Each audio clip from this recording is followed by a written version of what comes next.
Seja bem-vindo ao módulo Cooperativismo de Plataforma. Eu sou o professor Ricardo Lima, sou empreendedor e designer de formação, mestre e doutor pela Universidade AMB Morumbi e especialista em administração de empresas pela FGV em São Paulo. Além disso, ainda tenho 2 empresas na área cultural e de educação. E meu LinkedIn está aqui embaixo, caso vocês também queiram se conectar comigo. Hoje a gente vai comentar um pouquinho sobre o termo cooperativismo de plataforma. É um termo novo ainda no Brasil, é um novo momento para as cooperativas e ele está baseado principalmente no livro do Trevor Schools. Tem uma versão em português disponibilizada gratuitamente na internet que está disponível aqui no link que está aparecendo para vocês. Esse livro é de 2017 e traz uma série de conceitos novos que nós vamos aplicar aqui dentro deste módulo. Então vamos trabalhar um pouquinho melhor sobre o conceito de cooperativismo de plataforma. Afinal, o que é esse termo? Na verdade é uma cooperativa, como todas as outras, só que trabalhada principalmente em meios digitais, ou por site, ou por aplicativo, onde a prestação dos serviços é feita através desse meio. Então ela não difere tanto assim das cooperativas que a gente já conhece, mas ao mesmo tempo é uma nova tendência do mercado. Um mercado onde as principais economias são baseadas em plataforma. A gente também compara com o termo chamado capitalismo de plataforma, onde startups e as empresas estão oferecendo seus serviços e oferecendo justamente aí os seus negócios através dos meios digitais. Então é aí que nós vamos posicionar as cooperativas do século XXI. Quais as principais diferenças também? Então, os meios digitais, eles permitem que a gente trabalhe novos formatos nas cooperativas. Primeiro, trabalhar melhor a gestão desses cooperados, a gestão democrática, que a gente possa, inclusive, entender e criar propostas de valor mais relevantes para esses cooperados também no nosso negócio. Então é muito interessante a gente entender bem esse conceito para criar cooperativas mais relevantes nesse século XXI. E para entender um pouco melhor dos negócios do século XXI, por que é importante posicionar as cooperativas nesse novo meio? Primeiro que o grande negócio desse novo século, principalmente, são os dados. O petróleo do século XXI é uma economia baseada em dados. Vocês podem acompanhar que as maiores empresas de mercado hoje, como Google, Facebook, Airbnb, Uber, elas trabalham muito forte a questão do uso dos dados. A gente pode ver até que muitas das coisas são até oferecidas gratuitamente, mas ao mesmo tempo o volume de dados que nós conseguimos levantar com essas empresas é brutal. E é aí realmente onde vem os negócios do século XXI. E as cooperativas, como elas podem aproveitar esse novo momento? A gente vai ver aqui um pouquinho também de como as empresas estão se baseando nesse novo negócio. E já que a gente está falando que a economia do século XXI é baseada em dados, a gente precisa resgatar um pouquinho do conceito da própria internet também, para poder criar negócios em cima dela. Um dos principais conceitos da internet é da hiperconexão. Todos os dispositivos conectados à internet estão ligados a todos os outros também.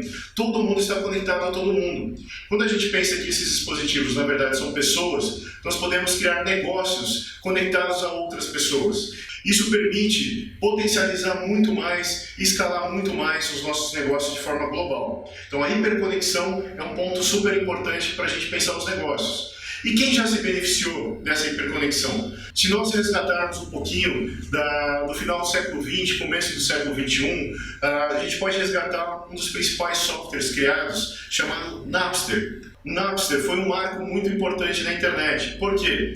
Porque ele criou um software baseado na própria estrutura da internet. A internet ela foi criada em 1960 como uma ferramenta militar, justamente até para que ninguém possa destruir o ponto principal dela, né? Ou seja, o servidor principal. Se a gente entender que a internet ela foi feita para ser descentralizada, onde cada pessoa dentro dela é um novo servidor, a gente vai ver justamente aí um potencial enorme. Por exemplo, o Napster.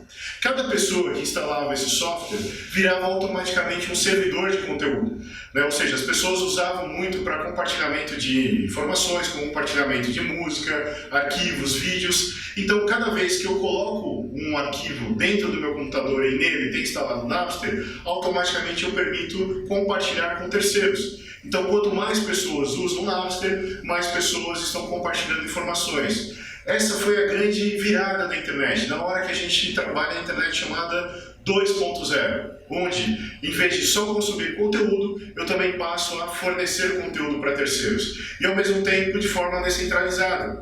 Quando eu tento baixar um arquivo, baixar uma música, ele quebra esse arquivo em várias partes. Então, mesmo que alguém, durante o processo, desligue o computador, esse software tinha a capacidade de pegar esse pedaço do arquivo onde eu estou baixando de uma outra máquina, de forma descentralizada. Então o Napster foi o primeiro momento que a gente começa a trabalhar a internet de forma descentralizada e com uma fonte de recursos também descentralizada, ou seja, muitos fornecendo para muitos. Esse é um ponto importante para a gente resgatar do histórico da internet, para a gente começar a entender melhor os negócios do século XXI. Então a hiperconexão já começou a ser explorada nesses softwares, né, de compartilhamento, os torrents que a gente está acostumado a trabalhar hoje em dia.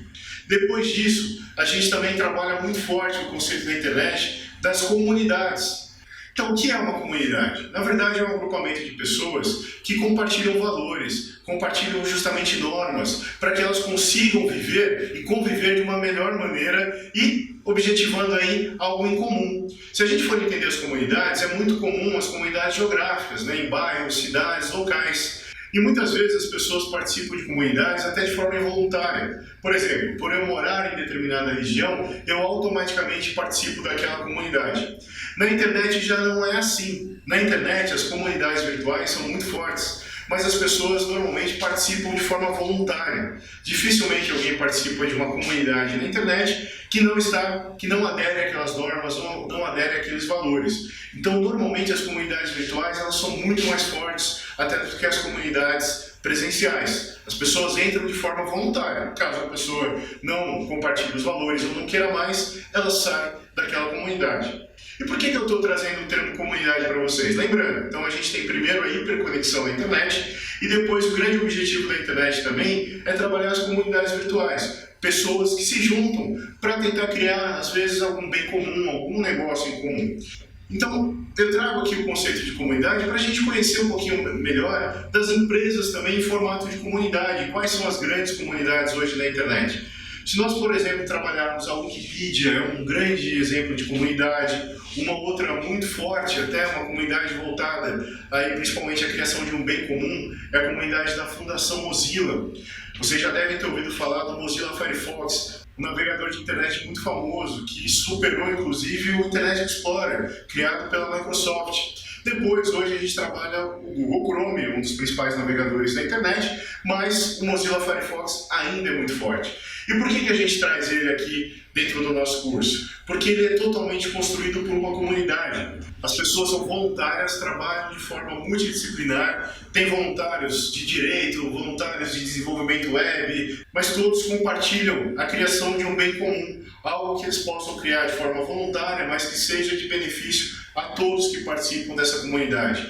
Isso é muito importante porque cria um senso de pertencimento. Quando nós temos uma comunidade, esse senso de pertencimento, eu participo mais dessa comunidade, eu consigo criar coisas mais relevantes, eu tenho um engajamento muito maior.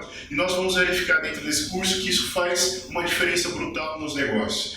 É importante colocar esse tema de comunidade e empresas em formatos de comunidade, porque o próprio Google, essa empresa gigantesca que nós conhecemos, ele coloca essa frase: eu não compro empresas, eu compro comunidades. A gente pode perceber que as principais empresas que fazem parte do negócio do Google, como YouTube, Waze e outras empresas conhecidas no mercado, são comunidades, não são empresas.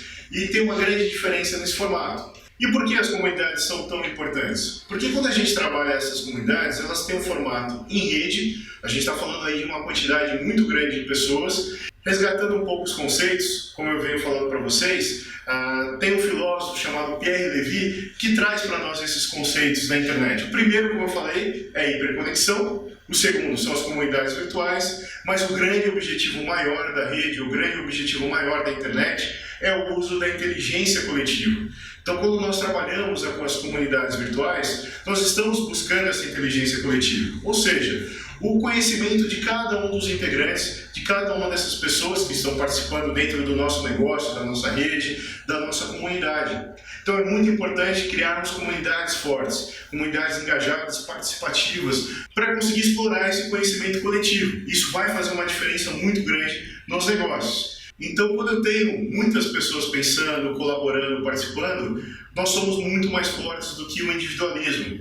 Pessoas colaborando, trabalhando de forma cooperativa, são mais fortes do que apenas alguns indivíduos. Pode ser, inclusive, as pessoas mais inteligentes do mundo, mas sozinhas elas não conseguem ir tão longe. Se nós entendermos bem o conceito de comunidade, nós podemos usar o conceito do autor Sean Moffett, que ele trabalha justamente algumas características de empresas que trabalham na sua comunidade, ou empresas em formato de comunidade. O livro é conhecido como Wikibranch e ele trabalha 5 pontos importantes. O primeiro são as pessoas. Empresas no formato de comunidade colocam as pessoas em primeiro lugar. Ou seja, a empresa existe para atender alguém. Ela é o centro do negócio. Eu tenho que entender muito bem as pessoas que eu quero resolver problemas, que eu quero gerar valor para criar o meu negócio. E para isso eu tenho que ter um manifesto, um propósito muito claro. Para poder engajar essas pessoas, trazer para perto, eu tenho que identificar muito bem o meu propósito. O que eu estou tentando resolver? O que eu estou tentando gerar de valor para todo mundo? Então, as pessoas em primeiro e a definição do propósito. Normalmente se trabalha muito a criação, como eu disse, de um manifesto. Esse manifesto aberto e declarado para atrair novas pessoas dentro do meu projeto. Depois, a terceira parte dessa nova economia é a participação. Empresas em formato de comunidade precisam da participação dos seus colaboradores, não somente no consumo. Nós vamos ver daqui a pouquinho um pouco mais sobre essa escala de participação, mas principalmente um engajamento, uma participação muito maior de todos os envolvidos. No caso, a gente vai ver aqui nas cooperativas de plataforma, de todos os cooperados também. Depois que a gente entende um pouquinho mais sobre a participação, a próxima etapa é entender justamente o meio por onde esses produtos ou serviços vão ser oferecidos e também onde as pessoas vão interagir. A gente considera esse termo de plataforma, ou esse ambiente virtual de interação entre todos os participantes. E por último, nós temos a produtividade, os processos, a operação que nós vamos realizar para executar esse serviço. Esses 5 pontos estão no livro Wikibranch, como eu falei para vocês, e são importantes para a gente desenhar e trabalhar os negócios nessa nova economia. Então, pessoal, nós estamos vivendo hoje a economia do compartilhamento. É uma economia mais inteligente, mais produtiva, onde as pessoas não precisam mais ter tudo para poder justamente prestar um serviço, para poder consumir. Para que eu vou ter um carro se eu preciso só em alguns momentos do dia? Né? Isso é o que o Uber mostra, isso que algumas empresas de mercado têm mostrado, das economias mais dinâmicas também. Se vocês forem prestar atenção numa palavra-chave aí desse processo da economia do compartilhamento, é a ociosidade. Ociosidade de bens, ociosidade de tempo. Os negócios estão conseguindo reverter essa ociosidade em realmente algum ganho. Se eu tenho um bem, eu posso fornecer para terceiros. Se eu tenho tempo livre, eu posso oferecer para projetos, para negócios. Essa economia do compartilhamento é a economia da ociosidade, sendo revertida para uma maior produtividade e um dinamismo nesses processos. Mas essa economia do compartilhamento ela está sendo colocada também em xeque. Por quê? Ela tem alguns pontos críticos. O próprio autor, no livro Cooperativismo de Plataforma, ele coloca alguns pontos chaves. Por exemplo, as pessoas estão conseguindo novas formas de trabalho, estão conseguindo aí oferecer o seu tempo livre para os negócios, mas essas plataformas capitalistas, principalmente, elas são mais centralizadoras. Poucos ganham e muitos trabalham. O compartilhamento dos ganhos não é proporcional ao seu trabalho. Nós vemos que muitos trabalham, mas poucos acabam participando da geração de riquezas dessa plataforma.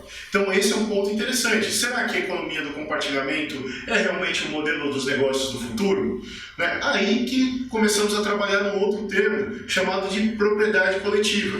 O cooperativismo de plataforma entra muito nesse processo. Será que não seria mais interessante se os motoristas do Uber, por exemplo, fossem os próprios donos da plataforma? Será que as pessoas que alugam um quarto na Airbnb não poderiam também ganhar, ou repartir os ganhos da própria plataforma? Ou seja, nós entendemos já e conhecemos essa economia da plataforma, mas esse compartilhamento dos recursos ainda é uma novidade. Então, como eu disse para vocês, esse novo modelo de economia do século XXI, ou que parece ser um novo modelo, também é conhecido como uberização, ou seja, o modelo do Uber, que ele pode ser aplicado para vários negócios, não necessariamente apenas motoristas, mas eu posso, por exemplo, aplicar essa uberização em prestadores de serviço como pedreiros, mecânicos, eletricistas, babás, ou seja, todo profissional autônomo que gostaria de prestar o seu serviço de maneira freelancer ou maneira autônoma, ele pode, por exemplo, entrar dentro de uma plataforma uberizada, ou uma plataforma como a gente conhece aí nesse sentido capitalista. Esses profissionais autônomos, eles acabam se conectando através de uma plataforma que permite conectar as pessoas que estão em busca desse profissional com quem quer oferecer esse serviço. Então essa economia, essa uberização dos negócios tem sido muito polêmica no mercado. Também é conhecida em termos em inglês chamado gig economy, ou também economia dos bicos, onde as pessoas acabam fazendo bicos. Elas têm muitas vezes o seu trabalho principal, mas o seu tempo extra, como eu disse, o seu tempo ocioso, elas oferecem essa prestação de serviço a terceiros. E a grande polêmica é, mas onde fica nesse novo modelo, por exemplo, as leis trabalhistas, as proteções que os trabalhadores conseguiram conquistar em tantos anos? Então, será que esse modelo é realmente o modelo do futuro? A gente vê que o grande problema aí é exatamente esse, a centralização do poder. Então a gente tem esse problema de uma plataforma que faz esse intermédio, que centraliza os lucros e ao mesmo tempo descentraliza o trabalho, dependendo dessa força aí de terceiros, dessa força da rede de trabalhadores. Nós podemos, por exemplo, pegar um artigo da Harvard Business Review no Brasil chamado O Novo Poder, que ele trabalha uma escala de participação. Quanto mais participação nós temos dos nossos consumidores, mais essa empresa está justamente aí dentro dos negócios do século XXI. É lógico que o ponto de partida é o consumo, as empresas precisam do consumo, precisam dos consumidores para conseguir gerar os seus negócios. O próprio dono do Walmart, o fundador do Walmart, ele fala: se nossos consumidores pararem de consumir, a empresa quebra. Isso para qualquer negócio. Só que essa participação que inicia no consumo, ela vai gradativamente crescendo. E se a gente olhar, por exemplo, o Uber, a gente vai entender que ele está no meio do processo. Vamos ver, por exemplo, essa escala. Depois do consumo, como eu disse para vocês que é fundamental, nós temos aí o compartilhamento dos conteúdos da empresa. Compartilhar é muito mais do que consumir. Quando a gente fala de compartilhamento, muitas vezes nós lembramos em redes sociais, Facebook, compartilhamento de informações, em WhatsApp, compartilhar conteúdos. Mas se nós analisarmos sobre o compartilhamento, o que de fato nós compartilhamos? São coisas que nós acreditamos, normalmente nós compartilhamos produtos e serviços de empresas que nós gostamos. Então compartilhar, de certa forma, é também participar da empresa. Nós estamos efetuando um trabalho que ela deveria fazer. Ou seja, nós estamos divulgando uma marca, divulgando um produto na hora que nós fazemos o compartilhamento. Então, quando nós temos clientes que compartilham, nós estamos subindo nessa escala de participação conforme aí o artigo e a imagem que vocês estão vendo. Depois desse compartilhamento, nós temos aí a modelagem, a remixagem. Este ponto da modelagem, a remixagem é muito interessante. Por quê? Numa economia exatamente onde a participação é importante, os consumidores eles não estão aceitando mais receber as coisas prontas. Se você tem uma comunidade engajada, as pessoas podem querer dar continuidade no seu produto. Por que eu tenho que consumir algo que é me dado já como pronto? Será que eu tenho que aceitar exatamente tudo que as empresas oferecem para nós? Podemos perceber aí no mercado que alguns clientes já começam a trabalhar a remixagem, a remodelagem. Por exemplo, casos como Nike ID, onde você pode criar um tênis exclusivo para o seu negócio. Por exemplo, nos fãs do filme Harry Potter, o estúdio já tinha encerrado a produção dos filmes, mas os fãs não ficaram satisfeitos. Eles pensaram, mas nós queremos mais filmes, mais histórias sobre o Harry Potter. Uma delas, que ficou em aberto na série original, era a origem do próprio vilão, o Voldemort, que no filme não se fala muito sobre ele. E os fãs se juntaram e começaram a produzir o filme de forma coletiva. E a qualidade da produção foi tão boa que a própria Warner, o estúdio, o criador do filme, resolveu lançar de forma oficial no seu canal do YouTube.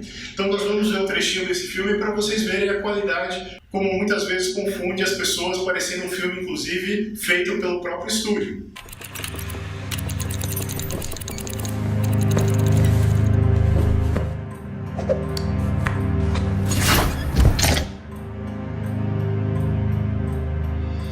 Então, agora vimos esse filme feito aí pelos fãs e percebemos a força que o coletivo, que os fãs têm no negócio. Depois de falar um pouquinho da remixagem, da modelagem, nós vamos falar sobre o financiamento coletivo. Hoje em dia se fala muito sobre o crowdfunding, ou seja, o financiamento das massas. As pessoas agora se juntam para criar projetos, para criar negócios e principalmente elas entendem que elas têm força para conseguir executar coisas de forma coletiva. Então o crowdfunding é uma parte fundamental aí na escala da participação. Por exemplo, o projeto Queremos. Imagina que os fãs de uma banda famosa internacional como Metallica, se os fãs gostam da banda e, por exemplo, a banda não colocou nenhuma turnê no Brasil este ano, mas os fãs querem que o Metallica venha para o Brasil, as pessoas se juntam, cada uma paga uma parte da cota daquele show, e quando elas juntam um montante completo, eles conseguem ir diretamente na banda e contratar para que eles executem um show no Brasil. Eu mudo total o processo e o poder. Não é mais a banda que escolhe aonde ela vai justamente fazer os shows. São os fãs que decidem e de forma coletiva se juntam para conseguir financiar um projeto. É bem interessante o projeto do Queremos, está ainda ativo na internet e é um exemplo do crowdfunding. E como eu disse, é ainda metade da escala de participação. Depois, evoluindo nessa escala, nós temos a coprodução, ou seja, onde o seu principal negócio ou serviço é feito pela própria comunidade. Imagina, só que empresa interessante, onde o principal produto que você vende não é você que faz. Temos um projeto americano, por exemplo, chamado Threadless, que trabalha exatamente esse conceito. É uma empresa em formato de comunidade, onde todas as etapas de negócio dessa empresa são feitas através dos seus colaboradores. Por exemplo, eles vendem camisas criativas, mas desde o início do processo começa com a elaboração das estampas das camisas, que são feitas pelos designers da própria comunidade. Depois eles enviam essas estampas para o projeto, para o site Threadless, que seria aí a plataforma, onde é feita uma curadoria, ou seja, uma seleção das mais votadas, das mais criativas, feitas novamente pela própria comunidade.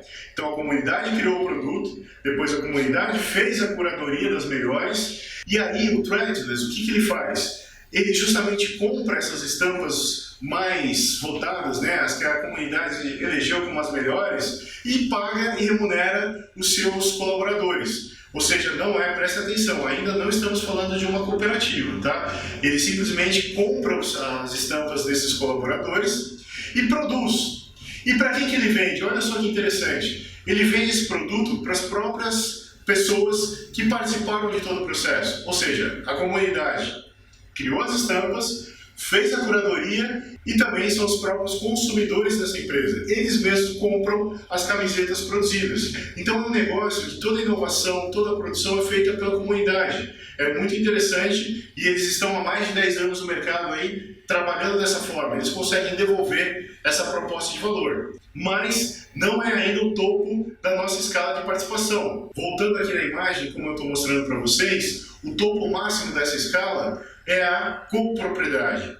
É isso justamente que as comunidades buscam, a copropriedade, onde todos os participantes também são proprietários daquele negócio, daquele projeto.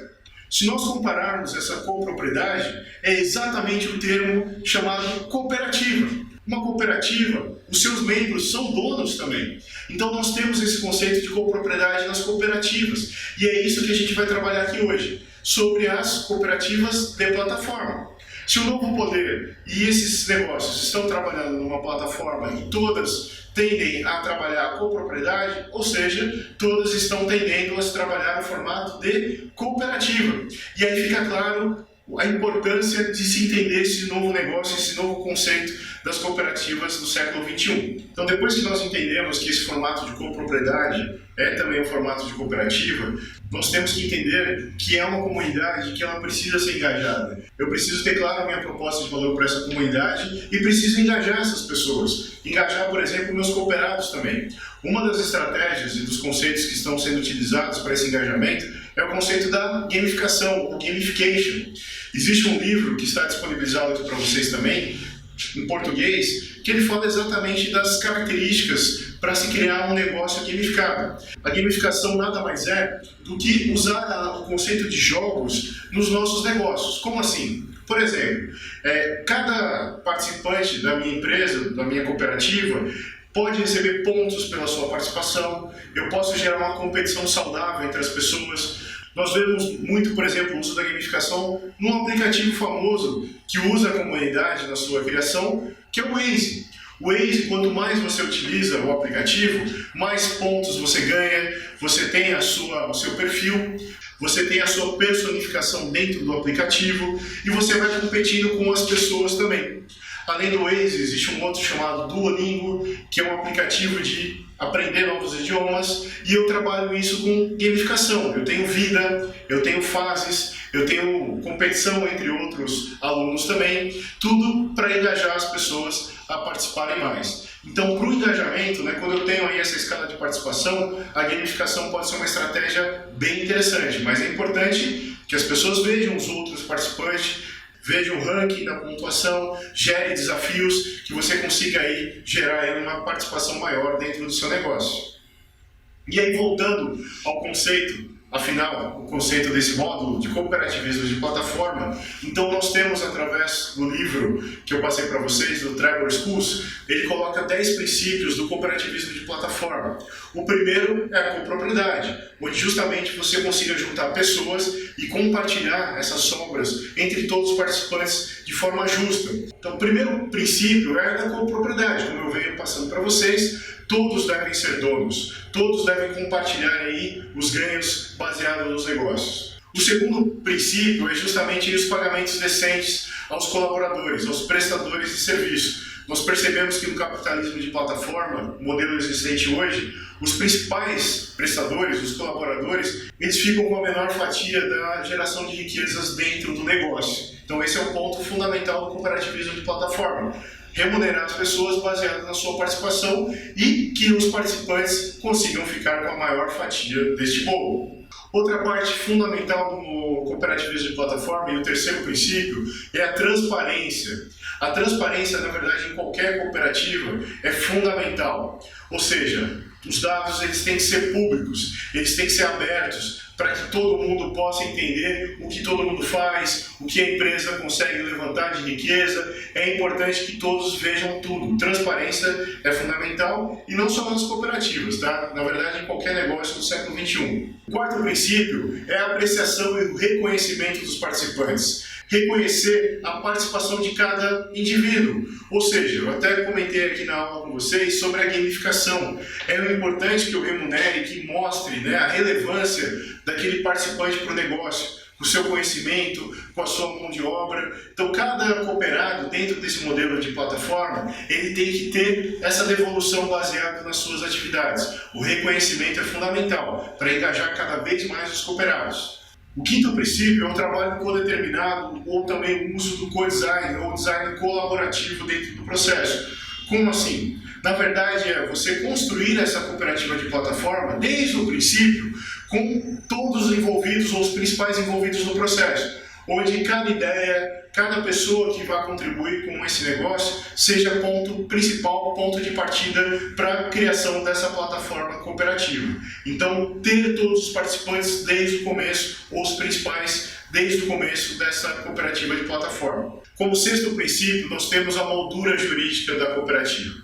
A cooperativa, ainda mais o modelo de cooperativismo de plataforma, ele ainda é frágil perante tantas informações e tantos aspectos envolvidos e aspectos legais. Então é importante que a cooperativa de plataforma tenha uma área jurídica muito forte para a sua proteção e a proteção de todos os seus cooperados. Isso é fundamental pensar nessa criação de uma plataforma e na sua área jurídica. Então, o sétimo princípio, dando continuidade, seria justamente a manutenção dos benefícios e das leis trabalhistas de todos os envolvidos. Na cooperativa, não tem necessariamente um patrão e um funcionário, todos são donos. E todos que participam têm que ter os seus benefícios também, suas proteções trabalhistas vinculadas, como nós não vemos principalmente no modelo de capitalismo de plataforma, onde os prestadores acabam perdendo este recurso super importante para todos os envolvidos. Depois, o oitavo princípio é justamente do comportamento arbitrário. E, na verdade, a gente está falando aí dos modelos engessados de empresa, onde o principal é a inovação, é a agilidade, são esses novos formatos vindos da internet, onde eu tenho menos hierarquia, tenho as pessoas trabalhando mais engajadas também e, principalmente, uma codemocracia, onde eu posso ter a participação dessas pessoas na tomada de decisão, dando ideias e trabalhando aí um negócio muito mais relevante e interessante para todos. Então aí nós vamos entrar num novo princípio, que é da rejeição da vigilância excessiva também desses modelos de capitalismo de plataforma. Por quê? Tudo que é feito nesses modelos é extremamente vigiado, tudo é avaliado, e na verdade a cooperativa ela não tem esse controle excessivo. A cooperativa é mais flexível, as pessoas podem trabalhar de forma mais natural, sem uma câmera sendo vigiado 24 horas por dia. Então a flexibilidade, o controle na verdade sendo feito, a governança sendo feita por muitos é o fundamental nesse modelo. E o 10º e último é o direito de se desconectar, ou seja, o direito de sair a qualquer momento que você queira, sem nenhum ônus em relação a isso. O modelo de cooperativa é um modelo aberto, você entra e sai no momento que você quiser, ou seja, você tem essa flexibilidade no seu trabalho e de participar. Assim como eu disse nas comunidades virtuais, as pessoas estão lá porque elas querem, ninguém é obrigado a participar de uma cooperativa de plataforma caso não tenha interesse. E como eu disse, esse modelo de cooperativismo de plataforma é um modelo novo ainda no mundo. No Brasil nós não temos nenhum exemplo concreto ainda desta nova ideologia, desse novo formato das cooperativas. Por isso até que esse curso é importante para que você abra a cabeça e pense nesse formato. Eu trago alguns exemplos, na verdade, internacionais, para a gente ver um pouquinho aí no mercado de como está sendo operado essas plataformas no formato de cooperativa. Então o primeiro exemplo que eu trago aqui para vocês é o Loconomics, que seria comparado ao Get Ninjas no Brasil, onde seria um marketplace onde as pessoas podem colocar os seus serviços, o que elas prestam, e as pessoas podem contratar esses profissionais também. A grande diferença do Get Ninjas é que, no caso do Loconomics, todos os envolvidos são cooperados e eles compartilham das riquezas geradas dentro deste ambiente. Um outro exemplo que eu trago aqui para vocês é do Stocksy. É um site americano, criado em 2012, que seria um banco de imagens vendidos por fotógrafos. Os fotógrafos são os cooperados. Já tem há mais de 5 anos no mercado e já faturou alguns milhões de dólares, onde grande parte dessa receita levantada foi compartilhada entre todos os seus cooperados. É um modelo existente de cooperativismo de plataforma real e ele trabalha normalmente 3 categorias de cooperados. Categoria dos fundadores, os primeiros membros que criaram o negócio, também a segunda categoria dos fotógrafos que participam do projeto e a terceira categoria dos consumidores dessas imagens. Os consumidores também são cooperados. Então, cada um na sua cota e na sua participação conseguem ter a devolução desse negócio dentro do Stocksy. Tanto quem consome quanto quem fornece também os bens, os produtos e os serviços. Então esse modelo de cooperativismo de plataforma, como eu estou mostrando para vocês, é uma tendência, acredito muito que veio para ficar no Brasil. Nós vamos começar a descobrir ele nos próximos anos aqui na internet, essa propriedade coletiva dos negócios. E para quem quiser mais informações, já existem alguns sites que reúnem mais dados, além do livro que eu estou compartilhando com vocês, mas principalmente na Wikipedia vocês vão encontrar outros exemplos internacionais principalmente, mas eu convido vocês a criarem os primeiros exemplos no Brasil. Boa sorte a todos e bons negócios!